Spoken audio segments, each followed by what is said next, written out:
Hello, everyone, and welcome to Heroic X Loaded Fragfest Series 4. My name's Brandon, or B-Dog. Unfortunately, it's not Sneaky Beaky. I'm sorry, but I'll try and bring the same vibes anyway. And I've got to say a big, massive thank you to Loaded for hosting and putting on this tournament. There is 117 teams that are signed up for this edition of Fragfest. The prizes are as follows. If you win this tournament, you get $250 and 5 $20 loaded vouchers. Second place, $100 and 5 $20 loaded vouchers. Or third and fourth as well, we'll get $75 and 5 $10 loaded vouchers. So there's an awful lot going on here as well.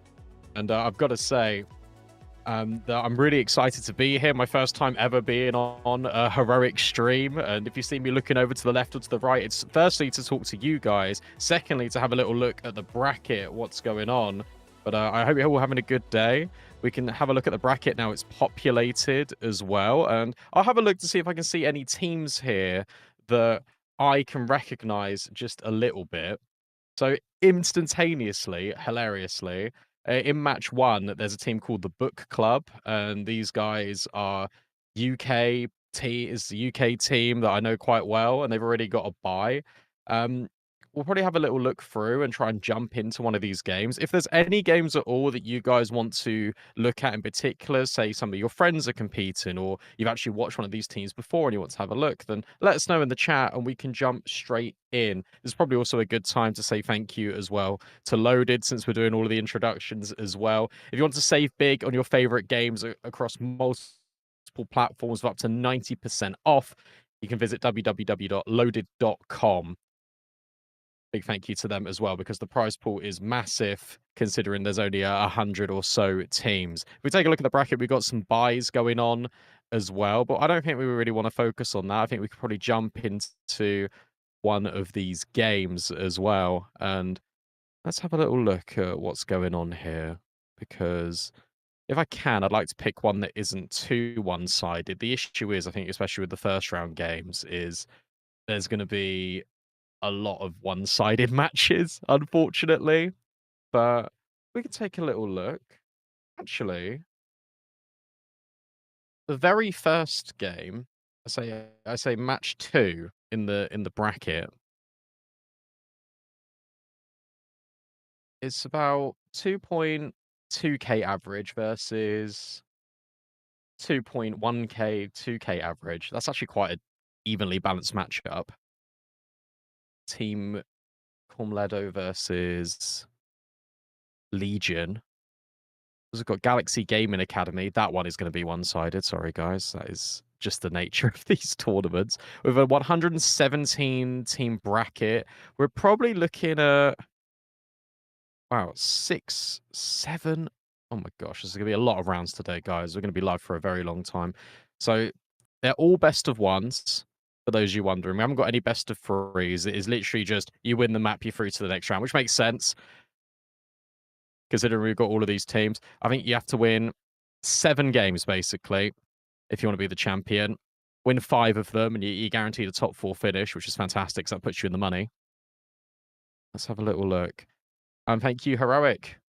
Thanks for standing in for Sneaky. Anytime. Sneaky is a good friend of mine, so more than happy to help out when I can. It won't just be me here on this stream either. We've got Grimmy Renar or Freddy that will be jumping on around about halfway through, so you have to stick with me for the opening, and then he'll bring out the close of a bang.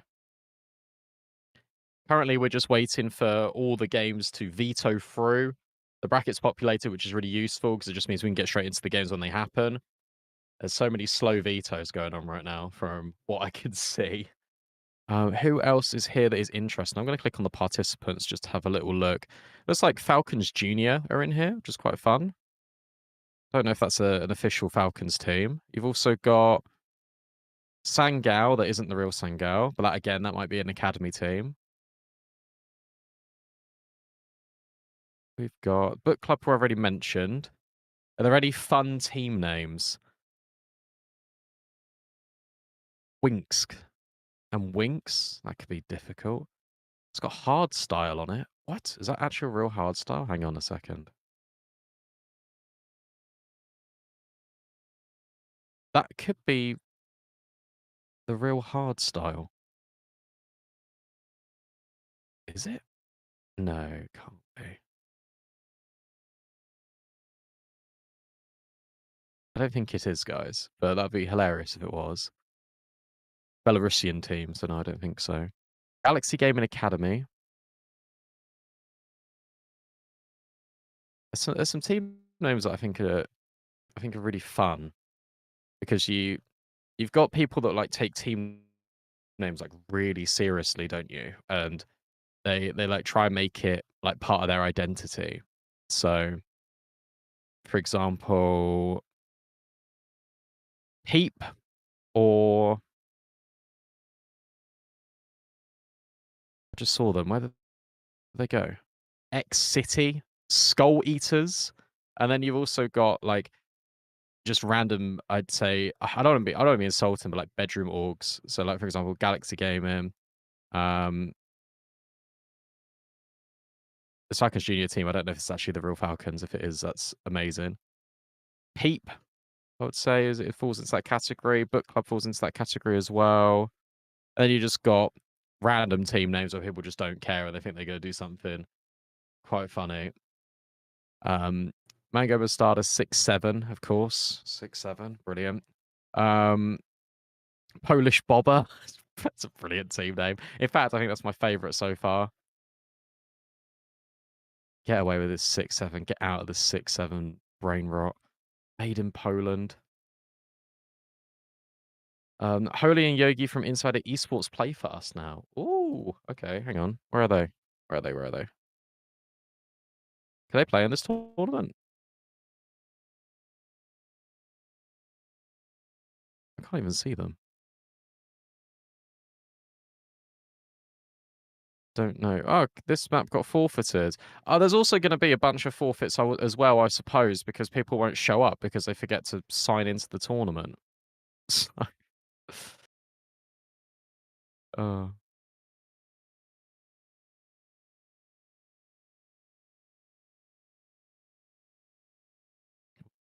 Okay. I got a couple of suggestions from a producer in my ear who's helping me this afternoon about some games that we could probably jump into.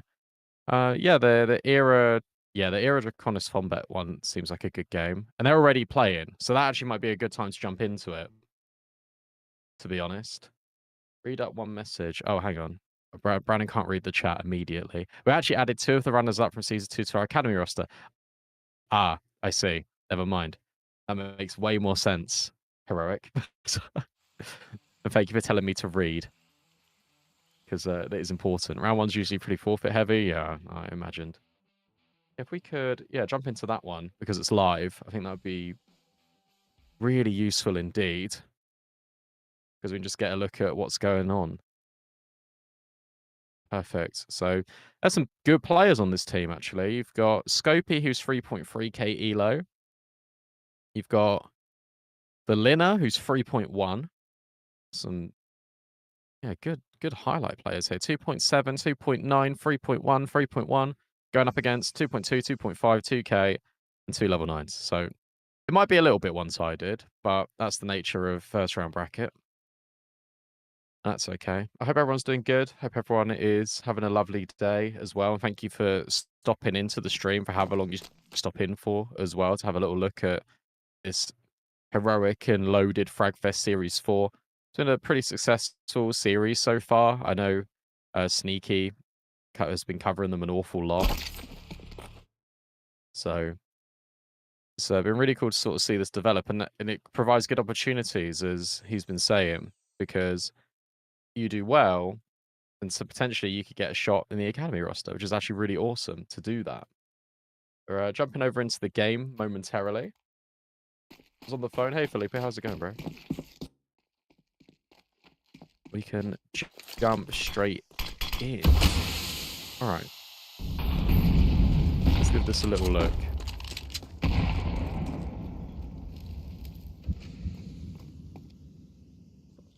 P9's in for the CT side. There's like no money at all for the team. Hoping for a good one, Dig.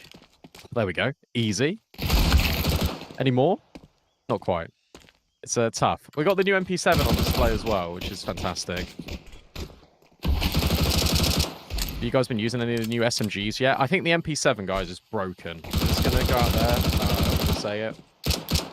MP7's very broken. It's pretty much 100% moving accurate, which is less than ideal, to be honest. But, hey. It is what it is. Hopefully Valve fix it, but I feel like it's going to take a couple of months.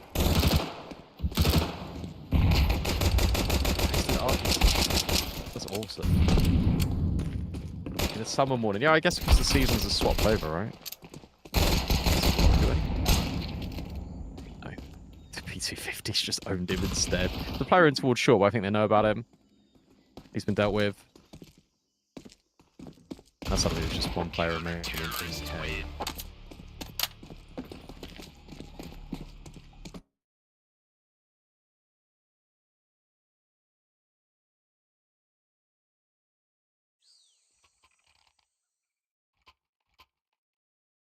I've got a black screen now. It's okay. There we go.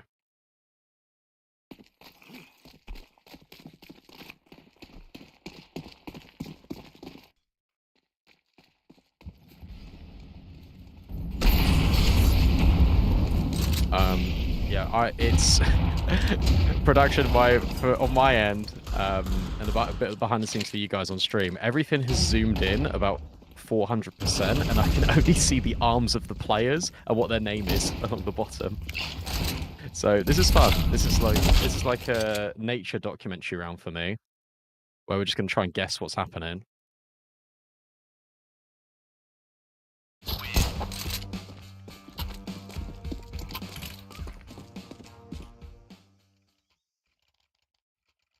So Irachakonis is the team of one of our super fans who joined us at EWC. Oh, that's awesome. We'll definitely have to cheer for them then.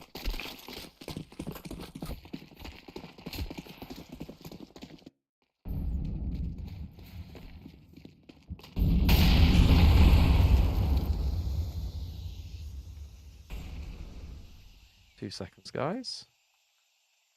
How did that whole process work, Heroic? How did you define who was a super fan? What did they say? Yes, I was watching new map, but I don't buy Scout never. I love to buy UMP Mac 10 on the second round. I don't like to gift to them for an AK. To be honest, I think that's very selfless of you. That's a good teammate right there. Someone that knows exactly what they want to do. I'm just going to open up the game on my end. I'm not a Scout fan either. I don't know what it is. I just can't use it for the life of me. But that's okay. Because I can pretend and I can think that I'm an AWPer, but I'm certainly not a Scout player. So I've got an AK coming in here. And Irachakonis are making light work until the Mac comes around the corner.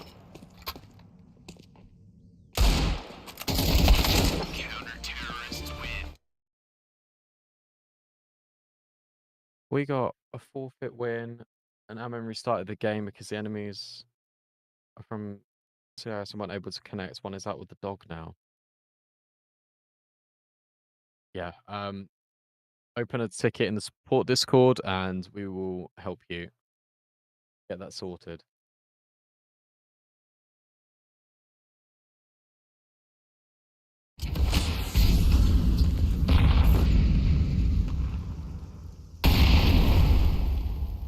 Oh, brilliant. Right, I can see everything now, guys, so I'm going to give you some meaningful commentary.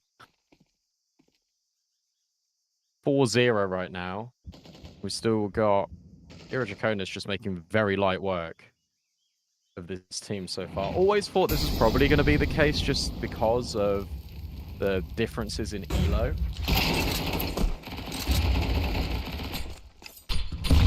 If you scroll down just a little bit, downstream on the stream, it says about Heroic, and then it's got all the links there. And, oh, Heroic has also sorted you out with a Discord link. Beautiful.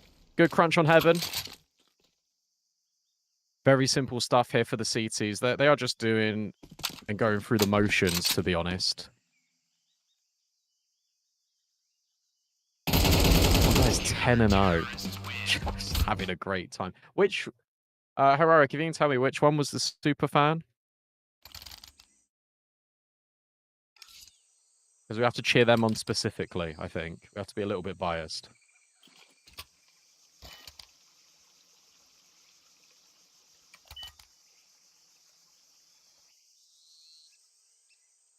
I think the tactical timeout now as well.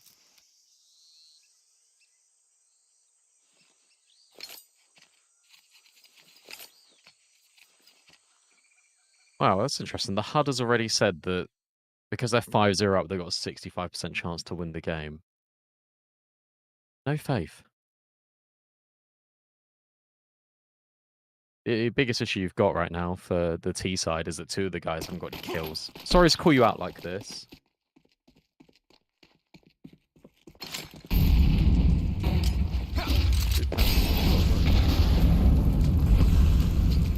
Ideal. But that's okay. Look, we can still cheer for them. We can still follow them on. Good swing. Oh, fantastic P. Coming in from Fafa Pepe. Gets traded immediately. What a name that is, by the way. For Pepe. How do people come up with the names? I'm so unoriginal. I came up with B-Dog. No, in fact, I didn't even come up with that name. Swing out with the Mac 10. Tries to take the space. It works brilliantly because then the Galil can go on the angle. Good trade from our friend Atsumu, who hasn't died yet. Still hasn't died yet. And this B take was looking really good. And then, unfortunately, they all went 1 by 1 and didn't plant the bomb. So, Iradraconis, you imagine, unless a ridiculous 1v3 happens, are going to keep flawless. Are going to keep elevating themselves to 6-0. You're watching the Hotu match for 2 times Scout. Was that yesterday? Was that against BetBoom? Because if you were watching that, that was me working that as well and yapping over it.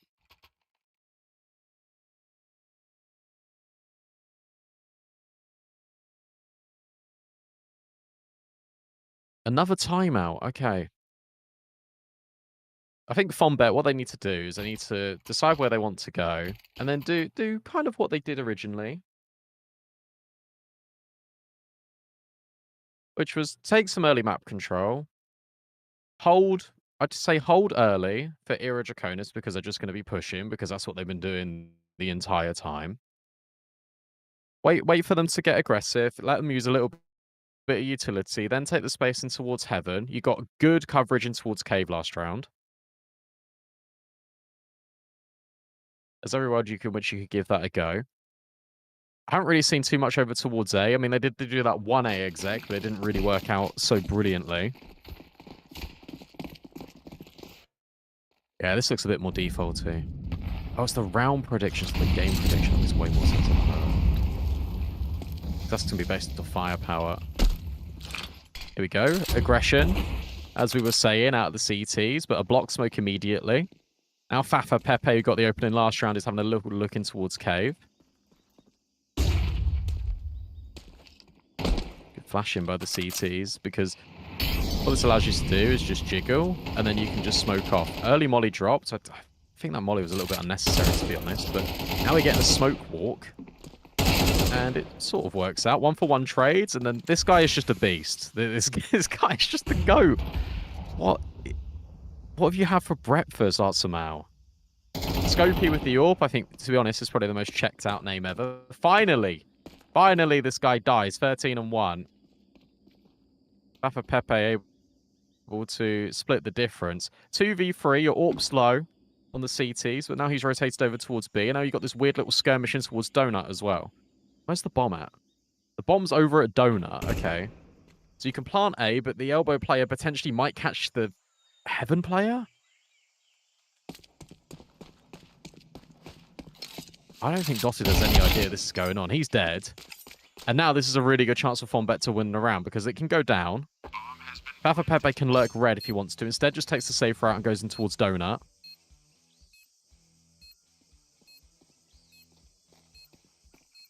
The AWP has got so much utility here. So it's just a wide swing? Okay, that works too. I think Iradraconis have got the mentality of, we are better than you. we are just going to fight you all the time. So low. He's 1 HP, Fafa Pepe, and he gets wall banged with an AWP for an overkill. TE Immortal. He should be a caster, man. That's a banger. He's finally died. It's all good.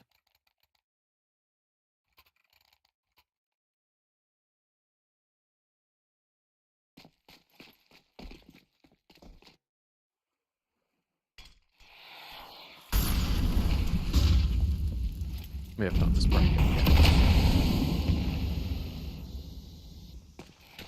What's great as well about these brackets is they're just ASAP, so we can just keep swapping between games, guys, consistently.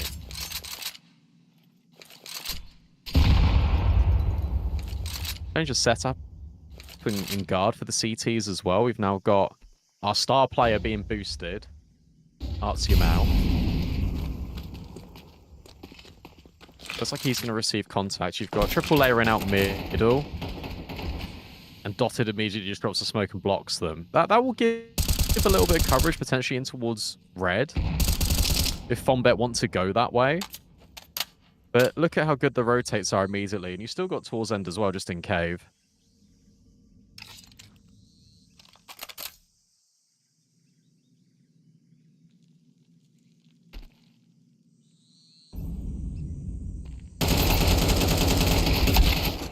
This Vonia guy just loves to fight. That spray transfer is brilliant. Dotted can then get on the angle. You're never expecting that. A couple of kills come back in favor of Fombet, to be fair. So this is actually getting a little bit contestable now. That flashbang towards red's fantastic. You've got a double rotate over here. This flanking towards CT could be everything, but Scopey's ready for it. Fantastic. And now it looks like Kyoto is trying to fake that they've gone towards B, but they've actually just wanted to have a little look in towards red. That doesn't work, so now you're going to go back towards B. Where's the bomb? I don't know. We're saving anyway. There's no time.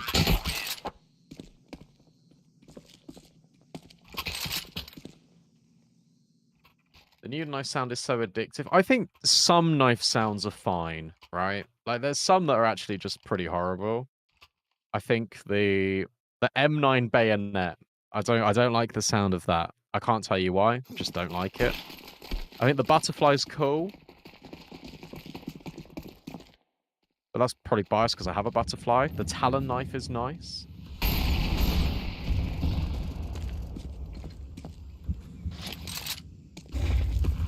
I haven't heard the stiletto.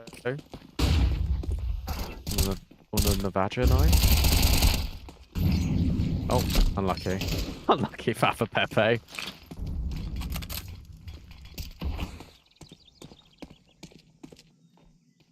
What classic games do you play, Filippo?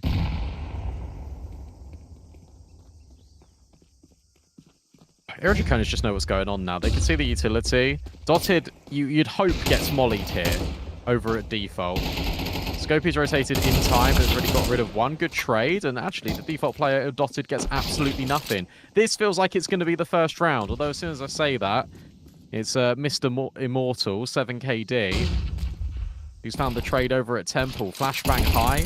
And now a nade towards Big Box. Fantastic work. And suddenly Kyoto is like 1 HP. Unlucky. Looks like we're not winning a round yet.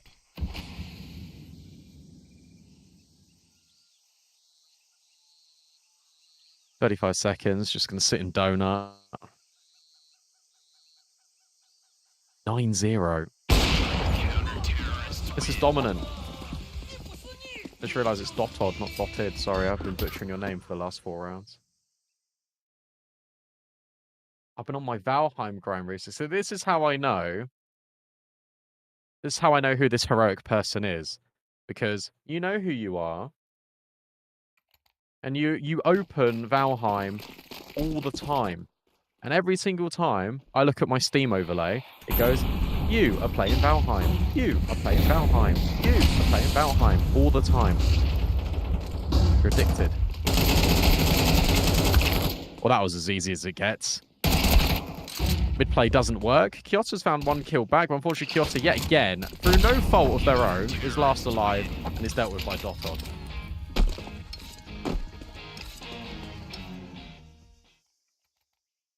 Guilty. That is you. Slayer Hordes of Hell. No idea what that game is. Very uncultured. I pretty much exclusively play CS and watch CS. I don't have any time for anything else.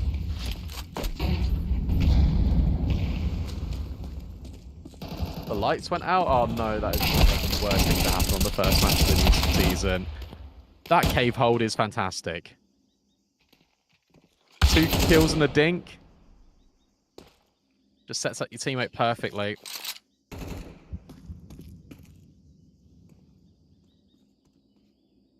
I think this might be a 13-0. I don't want to be that guy, but we are being that guy. I think this is going to be a 13-0.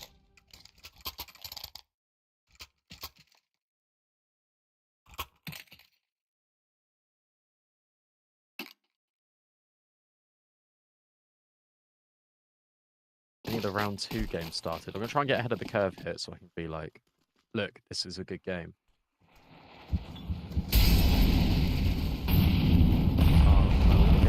Oh, okay. Right, come on, Fombet. Let's get around. Let's have at least, you know, a marginal showing here at the Frag Fest. Oh no. Oh dear. It's not good.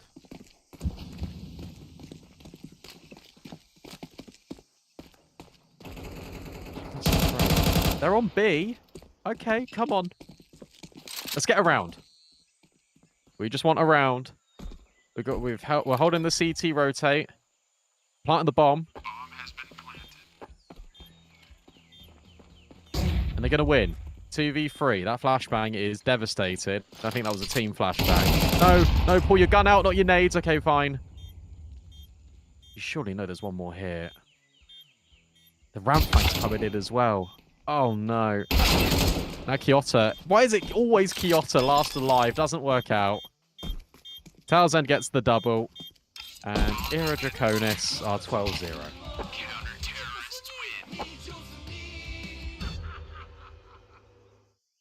There's always a huge difference, by the way. 5 guys that just played together. Yeah, no, of course. And you're always going to get that in round 1 as well. But that's why you got to cheer on the underdog sometimes. Right now, we're praying for 1 round. Come on, Fombet. Give us 1. We're gonna go so crazy if you get around.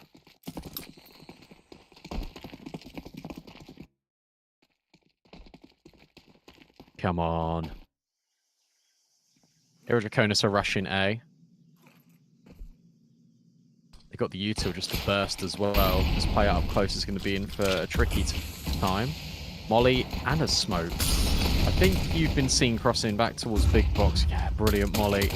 And the flash, the spam's brilliant as well, but you know you're going to force them out into the open. This is so messy, and yet somehow Fapa Pepe still walks away with a kill. Oh, they're doing it. Come on. 1 round. 4v2. You can't lose this. 4v1. Kyoto's even got a kill now. Suddenly it's up to Dotod, who's being spammed by the dualies. Oh no. No. It's fine.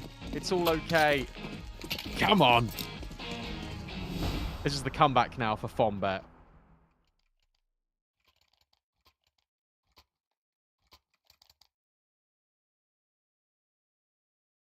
We want more. No bomb plant, they got no money. That's at least a second. Don't get deeged. Just don't get deeged.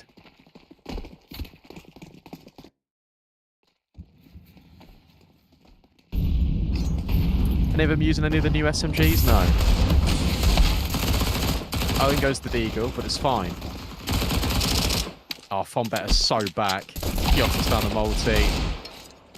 That was a weird little interaction in between the smokes. But I think we should be fine. Dotod's got a couple of deegs. He's making this one a bit more expensive. Is there like any good guns you can pick up? I don't think so. Maybe just an MP9.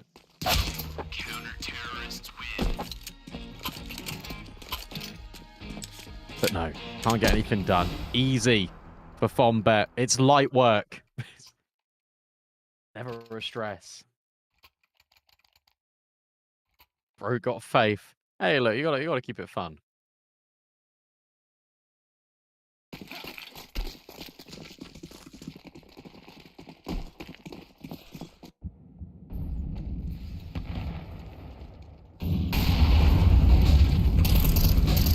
Oh, what a flash. Everyone is so blind. Yeah. Oh my god. Whoa! Alpha Pepe gets a crazy flick on towards the Heaven player. I thought he was going to kill the low HP guy over towards mid, but no, instead he just flicks Heaven. That's insane. Issue now is that it's a 4v3. Never mind. Kyoto on the flank. Now the rotates are immediately coming in towards A, but you've got a couple of players, in fact everyone, in towards mid.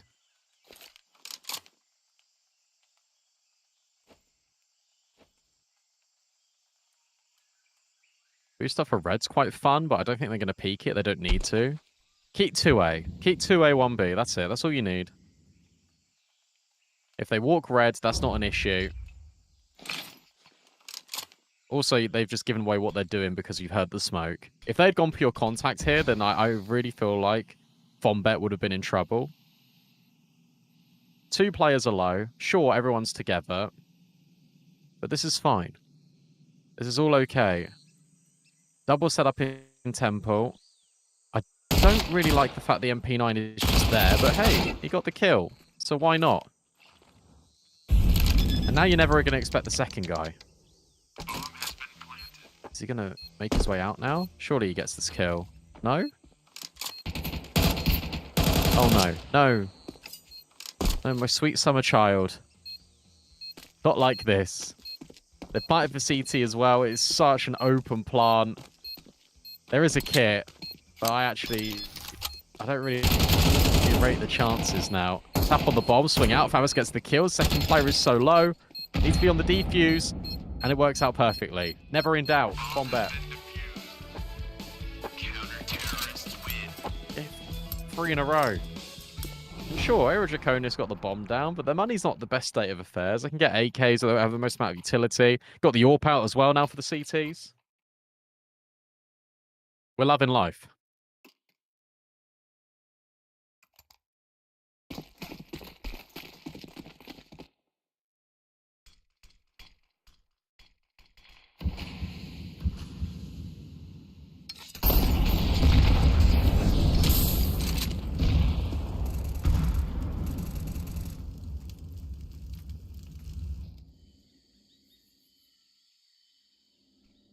All right, Fombet. Let's see if we can get a few more.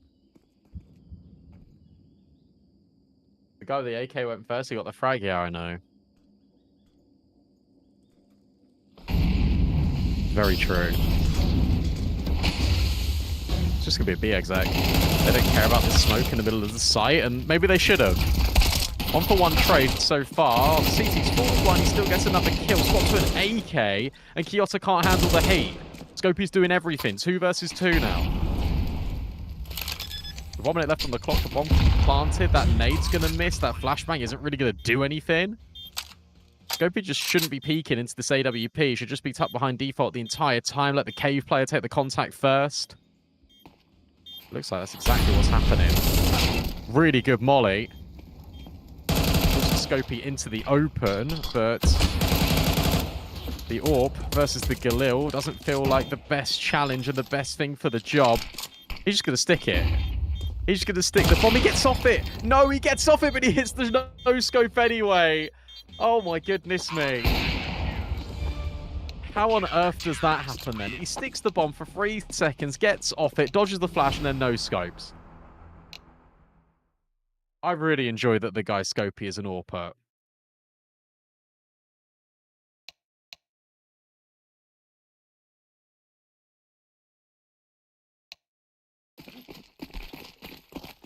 I really thought that was over then. But no, Fombet are the best CT Ancient team in the world.